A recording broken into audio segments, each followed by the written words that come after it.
Fala, meu povo ligado no Vitrine, tudo certo? Meu nome é Victor e hoje vamos aqui para a segunda parte da nossa aulinha de triângulos. Vamos falar aqui de mais alguns tópicos relacionados a triângulos, ainda na geometria plana. Não vai ser a nossa última aula de triângulos, tranquilo, pessoal? A gente ainda vai falar muito sobre triângulos, ainda vai ter uma aula só de triângulo retângulo. Vamos falar de trigonometria mais para frente, então tem muita coisa ainda para a gente ver. Mas essa partezinha ainda é aquela partezinha introdutória para a gente ter mais ou menos uma noção do que vai vir por aí, tranquilo? E já vai deixando o like aí, se inscreve, ativa o sininho para não perder nenhuma novidade e roda a vinheta.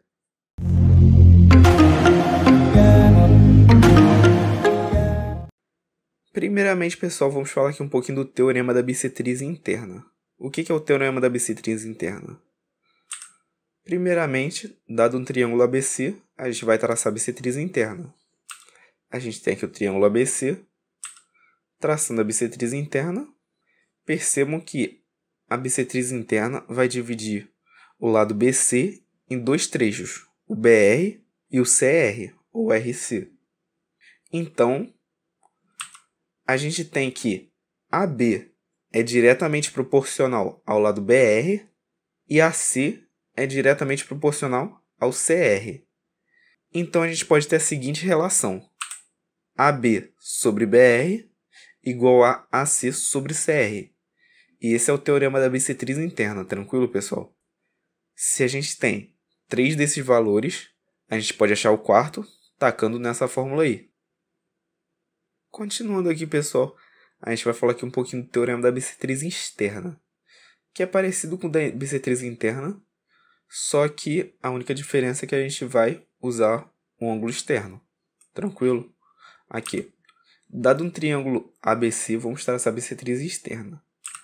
A gente tem aqui o triângulo ABC, traçamos a bissetriz externa, tranquilo?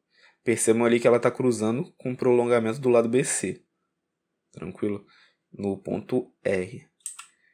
Então, a gente tem que o lado AB é diretamente proporcional ao lado BR, que é esse grandão aí que vai do ponto B até o cruzamento da bissetriz externa com o prolongamento do lado BC. E temos que o lado AC é diretamente proporcional ao CR. Tranquilo? Isso vai dar para a gente a mesma relação de antes.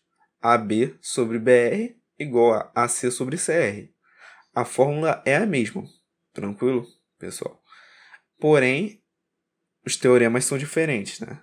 Por um lado, a gente usa a bissetriz interna e no outro a gente usa a bissetriz externa. Vai depender da questão que a gente está olhando.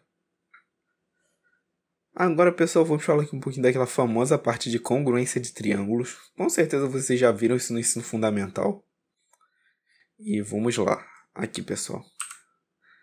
Dados os triângulos ABC e XYZ, eles serão congruentes. Esses 3 tracinhos aí, esse símbolo representa a congruência. Se e somente se todos os seus lados e todos os seus ângulos também forem congruentes. O que isso significa?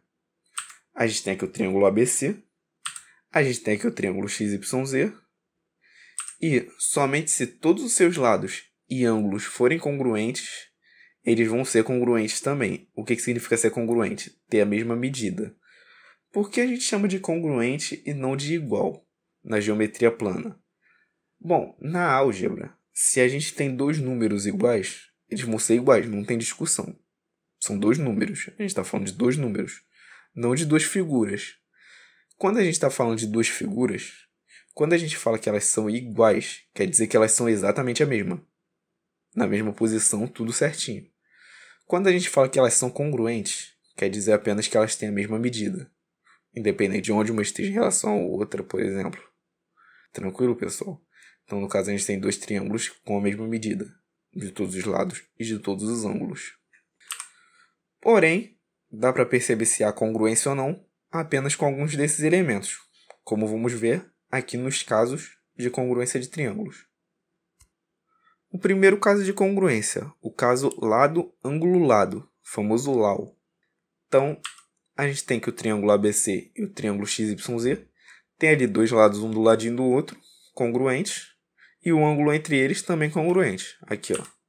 Se temos 2 triângulos com lados adjacentes congruentes, e o ângulo entre eles também congruente, então temos dois triângulos congruentes.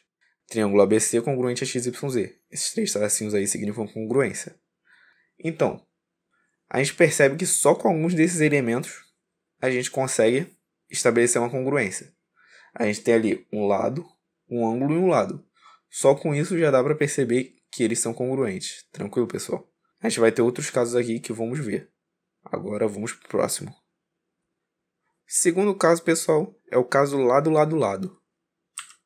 Aqui, a gente tem os dois triângulos com os três lados congruentes. Tranquilo? Se temos dois triângulos com todos os lados congruentes, então temos dois triângulos congruentes. ABC congruente a XYZ. O que significa? Que se a gente tem todos os lados congruentes, a gente consequentemente vai ter todos os ângulos congruentes, então a gente vai ter dois triângulos congruentes. Tranquilo? Pessoal, isso daqui parece coisa boba assim. Ah, vamos ter dois triângulos parecidos, legal, já vão ser iguais. Mas não, às vezes eles podem estar em posições diferentes, por exemplo, um inclinado em relação ao outro. Isso daí vai depender muito da questão que a gente está fazendo. Às vezes eles compartilham um lado e a gente não percebe isso. Isso pode salvar você numa questão, então é muito importante. Terceiro caso de congruência, ângulo, lado, ângulo. A gente tem os triângulos ABC e XYZ, com um lado ali congruente e dois ângulos congruentes. Se temos dois triângulos com dois ângulos congruentes e o lado entre eles também é congruente, então temos dois triângulos congruentes. Então a gente tem aqui o terceiro caso de congruência. Agora aqui, pessoal, o último caso de congruência, que às vezes a gente não está muito acostumado a ver, que é o lado, ângulo, ângulo oposto, LAA. Esse daqui, pessoal. A gente tem os dois triângulos, a gente tem dois ângulos, e o lado oposto a um desses ângulos também vai ser congruente. Tranquilo? A gente tem dois ângulos aí congruentes, né? Um ângulo vermelho e um ângulo verde. E a gente tem o lado oposto ao ângulo vermelho também congruente. Se temos dois triângulos com dois ângulos congruentes e o lado oposto a um desses ângulos também congruente, então temos dois triângulos congruentes. Tranquilo, pessoal? Pessoal, agora vamos falar aqui um pouquinho dos pontos notáveis do triângulo. O primeiro deles é o baricentro. O que é o baricentro? Ele é o ponto de encontro das medianas de um triângulo. Para explicar isso para vocês, eu vou fazer algo um pouquinho diferente. Aqui, pessoal, vou deixar rodando aí um videozinho que eu gravei no GeoGebra. Com essa ferramenta aí, a gente consegue mover tanto os vértices quanto os lados do triângulo. E com isso, a gente vai variando as medianas. E variando as medianas, a gente muda a posição do baricentro. Inclusive, quero agradecer muito aí ao Rafael Pacheco por ter disponibilizado essa ferramenta aí pra gente dentro do GeoGebra. Vou tentar deixar aí o link na descrição para vocês darem uma olhada. Tranquilo? Com isso a gente consegue ver o quê? Que o baricentro ele sempre vai estar interno ao triângulo. Tranquilo, pessoal? Ele sempre vai estar dentro do triângulo ali. Aqui, pessoal, a gente tem que G é o baricentro ali do triângulo ABC. Tranquilo? Continuando aqui, pessoal, a gente tem o ortocentro. O que é o ortocentro? É o ponto de encontro das alturas de um triângulo. Vou deixar rodando de fundo ali também um vídeo que eu gravei no GeoGebra mostrando o ortocentro, né? Como vocês podem ver, o ortocentro pode estar dentro do triângulo se ele for acutângulo. Ele pode coincidir com o vértice onde fica um ângulo de 90 graus se ele for retângulo. Ou ele pode estar fora do triângulo se ele for obtusângulo. Vocês estão acompanhando aí que eu estou movendo tanto os vértices quanto os lados do triângulo. E vocês podem perceber como ele está variando aí, né? Que é exatamente isso que eu estou mostrando. Quando ele é retângulo, ele fica ali certinho no vértice. E quando ele é obtusângulo, ele fica fora. Por que isso acontece? Porque, como vimos na última aula, a altura é o ponto traçado de um vértice perpendicular ao outro lado. Pode ser tanto o outro lado quanto o prolongamento do outro lado. Então, se ela está cortando ali o prolongamento, o ortocentro vai estar do lado de fora do triângulo. Tranquilo, pessoal? Continuando aqui, pessoal, a gente tem o incentro. O que é um incentro? O incentro é um ponto de encontro das bissetrizes internas de um triângulo. Vou deixar rodando de fundo aí também o vídeo que eu gravei no GeoGebra. Nele vocês podem ver o incentro variando de acordo com como eu vou mexendo ali no triângulo. Vocês podem perceber também que ele sempre vai ficar dentro do triângulo. Ele nunca vai estar do lado de fora do triângulo. E também outra coisa muito importante é que o incentro coincide com o centro da circunferência inscrita ao triângulo.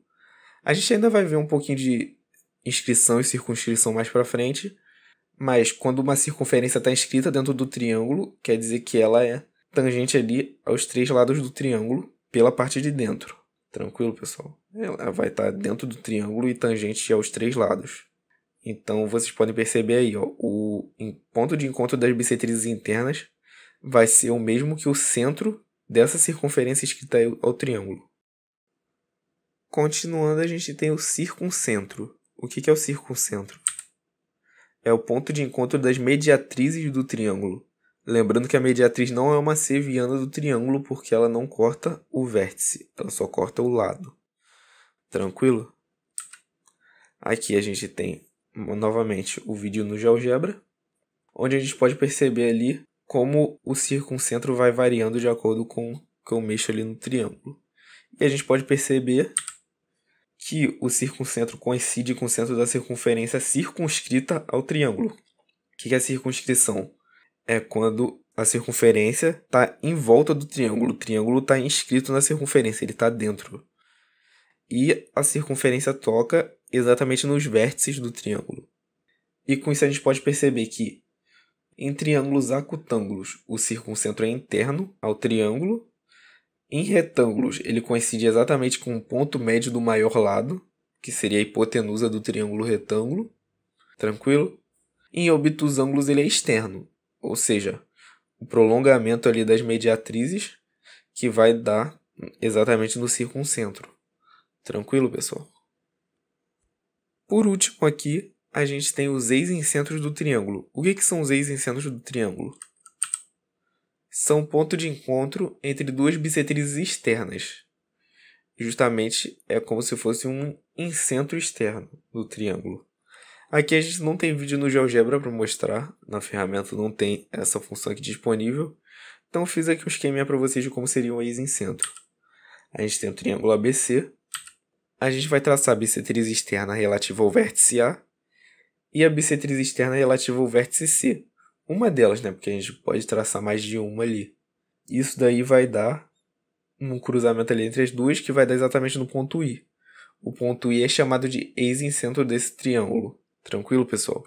E mais, a gente pode ter uma circunferência ex-inscrita a esse triângulo e essa circunferência vai estar centrada exatamente no ponto I. Calma, pessoal, eu sei que é muita informação. A gente não viu inscrição, circunscrição ainda, vamos ver mais pra frente. Tô dando só uma palhinha aqui pra vocês. Não precisa se preocupar muito com isso agora. Tranquilo? O que seria uma circunferência ex-inscrita? Uma circunferência ex-inscrita é tangente apenas a um dos lados do triângulo, porém é tangente ao prolongamento dos outros dois. Como vocês podem ver ali, ó, o ponto R e o ponto P estão no prolongamento, respectivamente, do lado AB e do lado BC. Tranquilo, pessoal?